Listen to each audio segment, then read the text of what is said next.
Thank you very much for having me. I'm Rong from Waseda University, and thanks a lot for Professor Im for the introduction.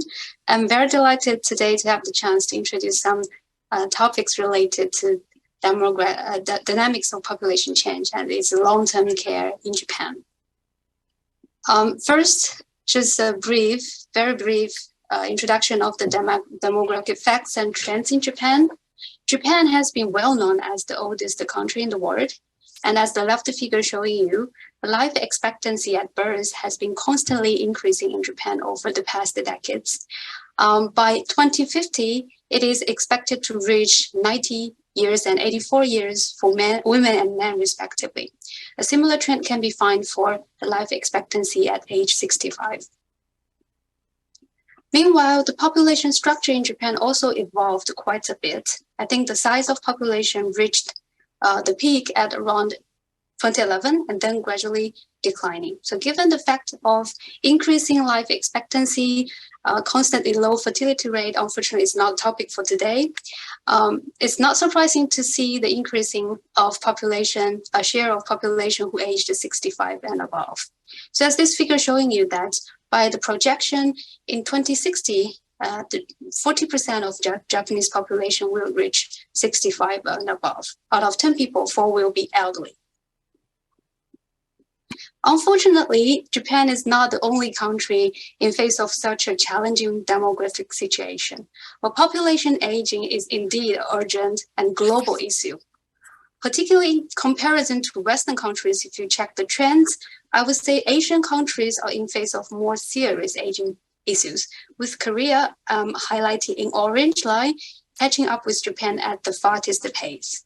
So indeed, when we discuss the challenges and solutions for the issue related to population changing or dynamics of population changes, we'd better not locate the issue into any single country, but rather discuss the situation internationally or at least regionally for a more general solution. A related issue to population aging is the sustainability of the social security system. And in this case, more specifically, is about how to deal with the increased demand for healthcare. If we check this figure, I'll say medical cost by age for those who teenager, young adults, or even middle-aged population are quite stable. But once people reach 65 or retired, the medical costs drastically increased. And for the oldest old, I would say it's more than triple the size of it for middle-aged population. If we're back to the topic of this presentation, because long-term care is very closely associated with the use of healthcare, we would also expect a drastic increase in the needs of long-term care as a result of population aging. So in light of the dynamic of population changes in East Asia, when we work on solutions for sustainability of social security system, it could be necessary to have an in-depth discussion in long-term care system in terms of its achievements and the challenges it is still in face of. Well, this backs the fact that long-term care is very much tightly tied or bundled with healthcare. Well, it's kind of aftermath of any medical treatments. They are indeed different from each other from several aspects. So compared to healthcare, long-term care is with relatively higher predictability in terms of the timing and amount of demand of the services utilization. And long-term care compared to healthcare is with relatively longer run of utilization, relatively lower information asymmetry, and because it's partly because the high predictability. And long-term care services are usually more labor intensive, where healthcare services are more technology intensive. The whole cohorts with the intensive care needs for long-term care, usually the oldest old, those who aged 85 and above. But for healthcare, it's relatively younger. When people reached retirement, they're more likely to use, more or less likely to use the services I just showed in the previous figure. So given all those differences between long-term care and healthcare, there has been a long history in Japan discussing whether or not and how to enactment a standalone system for long-term care.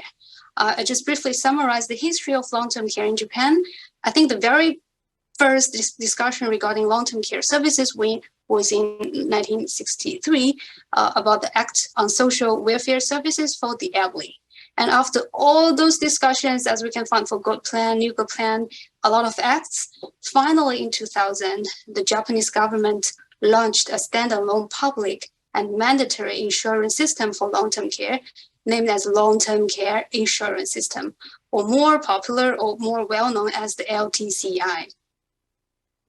So here I'm summarizing the structure of LTCI in Japan. You can figure out by colors, there are three entities or players in the systems: the insured individuals, the municipality or local governments, also known as the insurer, and the service providers, highlighted in green colors. Well, they are interplay with each other in multiple dimensions, and I'm gonna introduce one by one in the following slides. First, I would like to discuss or provide a bit more information about how the premium is delivered between the insured individuals to the municipality as the insureds. As the first beginning, who are the insureds? They're very important. As I just introduced, the long-term care insurance in Japan is mandatory insurance, public insurance system. So basically everyone, citizen in Japan, regardless of your nationality, those who aged over 40 years are required to pay premiums and enroll in the program. And they are basically divided into two groups by age. If you're aged over 65 and above, you are named as the primary insureds. And those who aged between 40 to 64, they're denoted as the secondary insureds.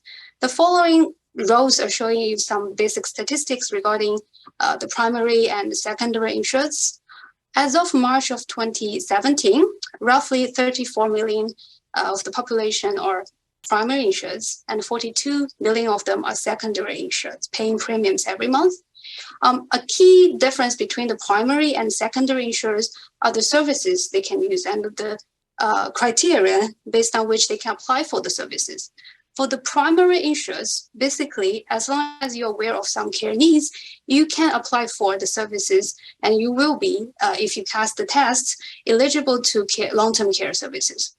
But for the secondary insurers, relatively younger cohorts, they can apply for the services only if they're suffering from age-related diagnoses, like terminal cancer or diseases, difficulties regarding mobility. Another key difference between the two groups is how the premium is collected. For the primary insurers, the premium is basically collected by the local governments, the municipalities, through the pension deduction, because anyway, the municipality need to pay deliver the pension, so directly deducted from the pension.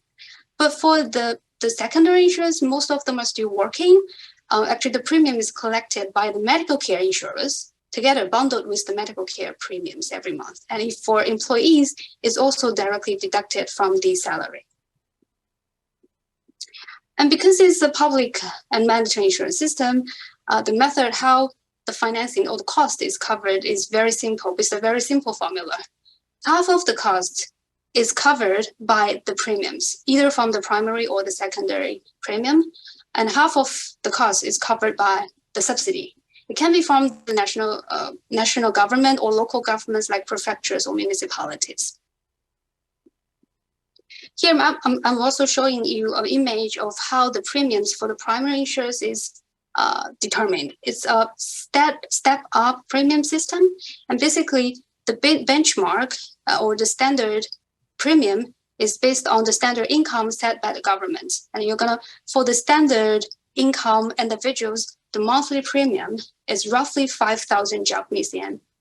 Say it's roughly 50,000 Korean won per month in 2014. And if your household income is above the taxable threshold, you're going to pay more with the step-up setting. And if your income, family or individual income is below the standard income, you are paying less with the standard down structure. After looking at the premium settings, I'm going to move on to another important interplay between insured individuals and municipality. That is how to apply for the services and how a care level is designated by the municipality. Insured individuals, particularly those who are primary insureds, once they are aware of, self-aware of some care needs, the first thing they need to do is to apply for an eligibility test to the municipality. And the test is administered into two distinct stages. At the first stage, there is an interview. And the interview is arranged by an investigator who is basically a municipality officer in charge of this test. He or she must be very familiar with all the rules, protocols regarding long-term care services. And the interview is typically conducted together with the applicant's family members, particularly spouses or their sons, daughters. And this is particularly true for those applicants with dementia symptoms, because they need to cross-check the accuracy of all these items. The interview is based on a 75-item questionnaire designed to assess physical function, living function, cognitive function, behavior disorders, and the ability to adapt the social life of the applicants. And next slide, I'm showing the details of all those items. Each of the item is actually a multiple choice question. And so for example, a question in the physical function, checking whether an individual can sit for a while is designed in this format. And out of the 4 options, it's ranging from capable of doing it to incapable of doing it. The investigator should choose the option closest to the status quo of the applicant. And the investigators can ask applicants to, in this case, sit for a while to confirm this ability. After all those 75 items are checked, there will be a computer program calculating a set of hypothetical care times based on the results of the questionnaires. There are 8 categories for the hypothetical care times, ranging from eating, mobility, to medical care. Each of them has the range of hypothetical times in minutes required for providing the services. This statistical program is utilizing a sample of 3,500 institutionalized in elderly individual. They are basically in nursing home, and for this sample, the type of services and the timing, how long the services has been provided over 48 hours are very much thoroughly documented. So based on this given sample, the algorithm will calculate the hypothetical care times applicant might in need of. And by summing up the 8 categories of hypothetical care times, there will be a single dimension measure for the care needs. That is the standardized care time. I think this is the current version. The standardized care time ranges from 10 minutes to 230 minutes per day. And of course, along this distribution of standardized care time, the government can cut off by different categories to define the level of care needs. So based on this standardized care time, the test will move on to the second stage, where the long-term care needs certification committee will assign officially a care level to this applicant. And the care level is basically defined by the cutoff of the standardized care time. There are 7 care levels in Japan. I think this is very much the same as the care levels in German system. From the most moderate support required level 1 to the most severe care level 5. And each of these care level actually corresponds to different numbers of difficulties in ADLs and IADLs. And the care level, once assigned, it is not permanent. It is with a range of validity period. Usually it's 6 to 24 months. After this period, the applicant should renew the certificate for care level. And if your health status is deteriorating over time, then you might upgrade to severe care level. And if your health status is improved, you might be downgraded to lighter care levels. Here I'm showing you a concrete example of how the care level certificate looks like. As you might well know that Japan is pretty much a paper-based country. So there's no digital certificate, it's all paper, this much size, I would say, with all documented information, like the information for the insured, his name, address, birth date, with the type of services he or she might want to use, and how frequently the service is provided, and the provider's information, which facility is providing the services from when to when. So all paperwork, not digital. Since the system is launched, the program is launched, the number of eligible insurers was constantly increasing over time. It's a good signal indicating that many of the Japanese elderly population actually enjoying or like at least covered by the program benefits. But on the other hand, when we health economists ever seen this figure, we always think, okay, financial sustainability of the system is really a problem, because as you can see, in the latest statistic, 2018, the number of insurers is tripled the size when the program was just launched. So how to make the system sustainable is the urgent issue. Next, as the third section of this structure, I would like to introduce how the insured individual, once they receive the certificates, how they apply for the services, utilize the services, and then co-pay for the services. Once the individual receives the certificate from the committee, we usually name them recipients, a care recipients.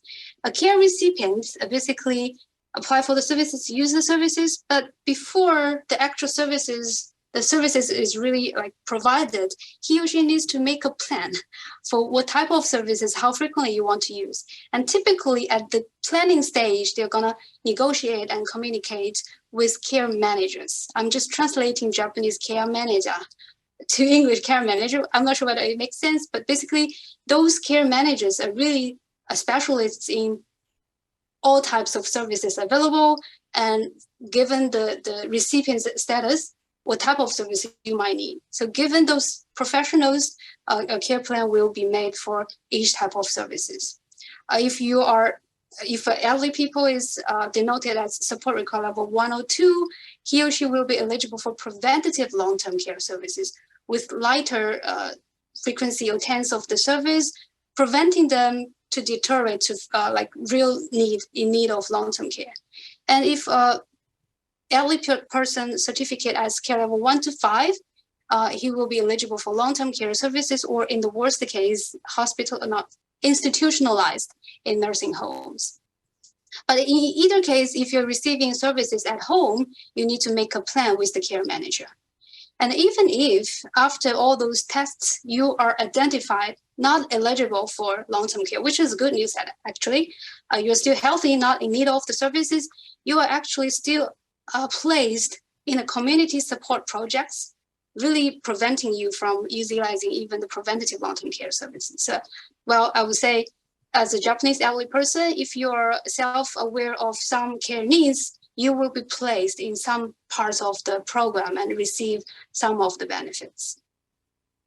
Here is a concrete example of a care plan for care level 4 recipients. Information is like this old lady, aged 87 years old, cohabiting with her son and daughter-in-law. Basically, the schedule for a week is set in this format. Every morning, there will be toilet, bathing, feeding services provided. And for weekday, there will be more detailed and intensive care, like day service, day care provided. And for every night, weekdays, there will be also feeding, bathing services provided at home. Because she's cohabiting with her son, so during the weekend, less services are provided. But basically, it's a very comprehensive and general services schedule. And another thing when you utilize the services is people should be aware of the monthly cap that the services or the benefits can be used. In Japanese, it's named the tensu, or like translated into English is units. But basically for each care level, the unit is setting increasingly with respect to the care level. Upon to this unit, the cap, all the services are available at 10% co-insurance fees. So you can use any services you want, just pay 10% of the fee. But beyond this cap, if you want to use the services, you need to pay 100% out of your pocket. And if you check this cap, monthly cap in terms of unit, is reaching roughly, the highest is reaching roughly 400,000 Japanese yen per month. I would say it's very generous, because if we compare with the national average of salary, it's much higher than the average salary per month. Well, sounds risky if you use the services beyond the cap, but actually it's a stop loss setting. So even though you pay 100% out of your pocket beyond the cap, actually there is a refund system upon request based on your household income. And actually the real out-of-pocket per month is fixed at around 55,000 Japanese yen. So very generous.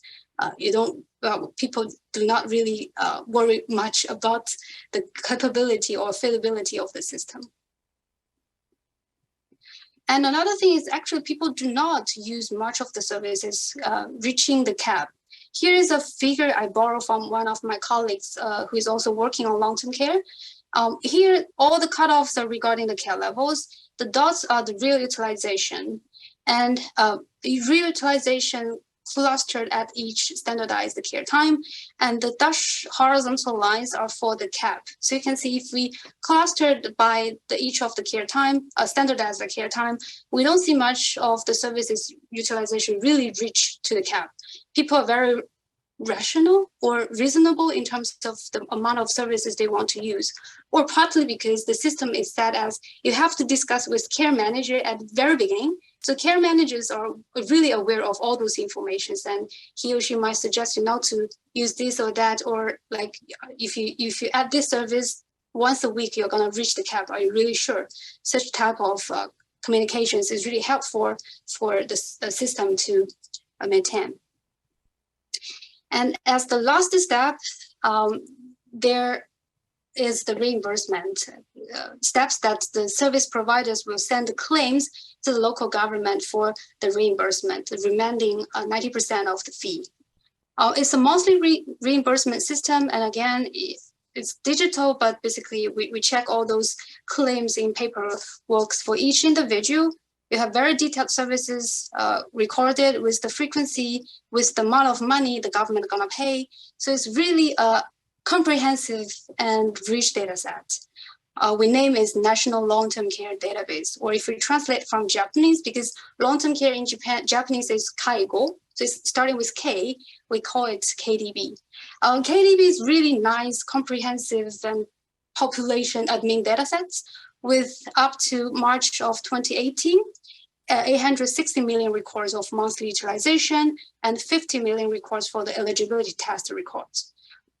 It's not perfectly open, but it's available upon application to the Ministry of Health, Labor and Welfare in Japan. We do have the data, and if you're interested in long-term care research, please do not hesitate for reaching out. So just summarizing the structure of the long-term care insurance system, but we'd better not ignore a very important sector of population who also providing long-term care, but informally. I think family members are taking the care duty pretty much, and they're somehow not very much studied in the literature of long-term care. In fact, the size of informal caregivers in Japan is 7 times as many as formal care workers. So their well-beings, their life qualities, their labor force performances are really important topic to investigate on. Who are the informal caregivers in Japan?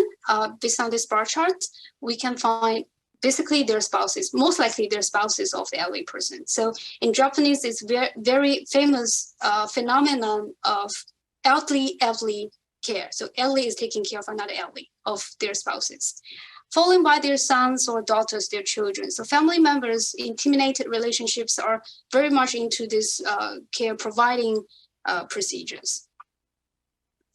And when we talk about long-term care, formal versus informal, we're always interested how much the services are used. Are people, recipients relying on one of them?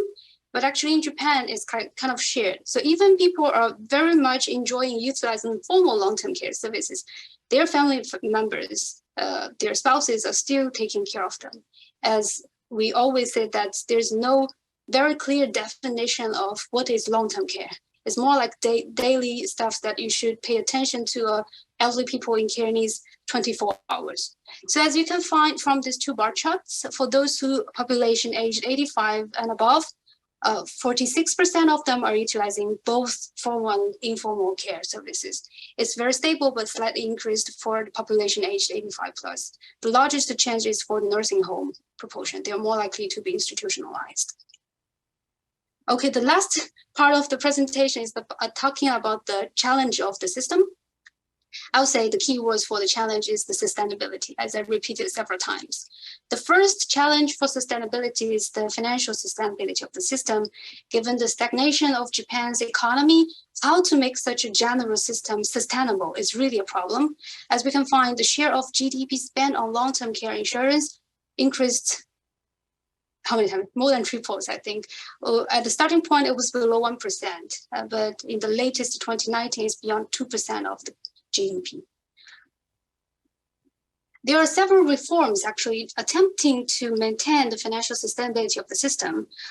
Basically, they're aiming on shifting to services with relatively lower costs, increasing the premiums, particularly for those working still workforce of the labor market, the secondary insurers, or they're increasing the co-insurance rates, particularly for those who recipients with more income, affluent, or they're with lower care needs.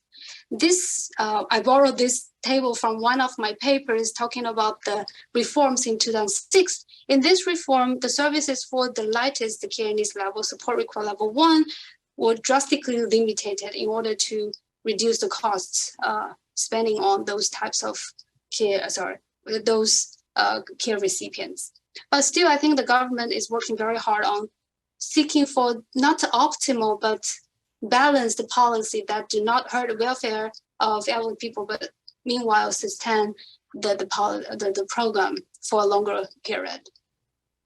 Another issue regarding sustainability is the lack of human resources. As we know, Japan is not an immigration-friendly country, and given the aging population, those younger cohorts who involved in the industry, long-term care industry, is decreasing, I would say.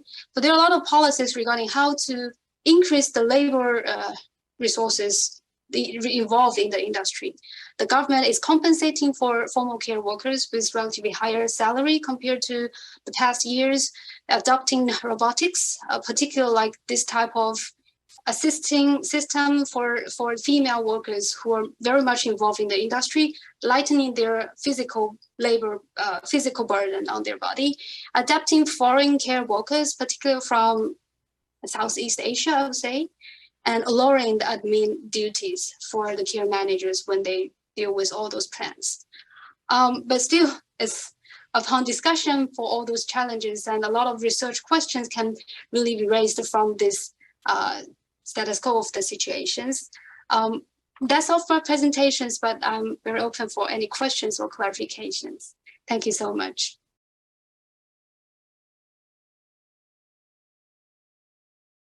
So I actually copied and pasted the questions in the chat. Have you had time to check it? Okay, so so the question briefly was basically it was two questions. The first one is, I know how the care is very much outsourced in some countries and possibly Japan as well. I wonder if you can account for anything you know regarding the outsourced long-term care. What happens when a caregiver is a foreigner in Japan? Does the same process still apply for those insured? Second one is, what are the options for the elderly choose to be cared outside of home, willing to choose or shop for the care institutions outside of their home? Professor, can you briefly answer to these questions? Yeah, sure. Thanks for very good questions for clarifications. For the first question, foreigner as a caregiver, I'm not sure whether you're talking about the formal caregivers as immigrant foreigners, but if that's the case, I'm a little bit lost about the second one, because does the same process still apply for those insured? I think if you're talking about formal caregivers who are coming from other countries, it's basically treated the same as the formal caregivers, domestic formal caregivers, because the long-term care insurance is basically covering all those costs, regardless of the nationality of the formal caregivers. But I would say that to get a license or certificate to be a formal care worker in Japan is super difficult because all the tests are in Japanese. So once you really want to work in Japan as a foreigner, the first step is not learning those techniques to taking care of someone, but the language. So I would say it's very challenging for the formal care workers as foreigners in Japan, but basically the steps are exactly the same for the domestic workers. But as a foreigner, if you're talking about foreigner as a consumer of the long-term care services, I would say it's exactly also the same, as long as you're insured into the long-term care insurance systems. So it's not discriminating based on your nationality at all. The second question is about outsourcing the care duties to not at home, but institutions, right? There are basically two types of nursing homes in Japan, private or public, but it's a super long waiting list for public nursing homes in Japan. Only those who with like means test, not really means test, but their incomes are relatively lower than the average, and really no one can afford for your private nursing home expenses. You will be allocated in a waiting list for public nursing homes, but usually you have to wait at least a year until you can really enroll into any nursing homes in Japan if it's public. If it's private, a lot of vacancy. You can free to choose any nursing homes you want to be in. And I think the equipment or all the environments are very, very nice. Staff there are very nice, very kind, taking care of you 24 hours, but it's very expensive. As far as I know, I learned from one of my colleagues, her mother is staying in a private nursing home, and monthly cost is over 20万yen, so 200,000 Japanese yen per month. It's still like reaching almost average income for Japanese population. So basically, older people are using all of their pensions or even savings if they want to stay in private nursing homes. Not sure whether it's informative, but that's my response. Thank you. Okay, thank you, Professor. Yes, to my understanding, the so-called the kaigo problem in Japan is a very important social issue, and I heard that you need a lot of like foreign care workers to because there basically is a shortage of care workers in Japan because there are so many old people. So to take care of all of them, you have to rely on foreign caregivers. But as you said, they have to take Japanese exams, and training those foreign immigrants, it costs a lot of money, so it's not an easy process. So I understand it is a very complicated process.